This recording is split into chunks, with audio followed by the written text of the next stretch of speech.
Local coverage you can count on continues with Josh Ayen's Sports Report. Sports coverage you can count on. From his time with the TinCaps to the Mastodons, the Mad Ants, even some MMA fights at the Coliseum. Yeah, John Nolan hardly taken a day off without a headset in Fort Wayne. Now, since moving to town in 2013, Nolan working his way to be the soundtrack behind some of the Summit City's best sports moments. Now, this summer, Nolan's saying goodbye to the TinCaps as he begins a new journey in Indianapolis. And recently, I made the trip down to the Circle City to catch up with Nolan as he is now firing up basketball fans as the new radio voice of the Indiana Fever. Thanks so much for tuning in with the former Miss Basketball and Kentucky Wildcat standout Bria Goss. I'm John Nolan. It was just in April when the interview process began. Through my experience of broadcasting play-by-play for then the Mad Ants, part of the Pacers Sports and Entertainment franchise, that was sort of my in as far as getting to be involved in the interview process, and then all of a sudden was able to land the position. Trace Puntos for Sophie. After years of following baseball talent go from the 260 to the show, it was John Nolan's turn to get his own call up to the big leagues. The former voice of the TinCaps getting his first taste of WNBA action for a Fever preseason game back in May.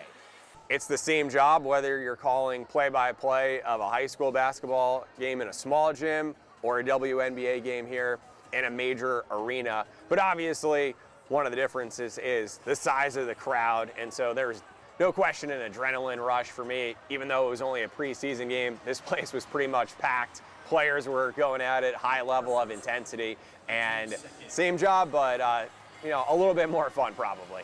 Over the last 3 months, Nolan narrating all the highs and lows of the Fever season.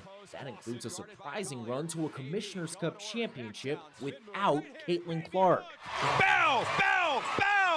As a play-by-play broadcaster, I view it as my job to serve the fans and to do justice to the stories of the players and coaches and the overall organization. So, yeah, I hope that fans like what they're hearing. We sound better when the team's winning, when Caitlin's hitting bombs from the logo, and so hopefully we get more of that and continue to grow our audience. Right side corner kick, Kelsey for three.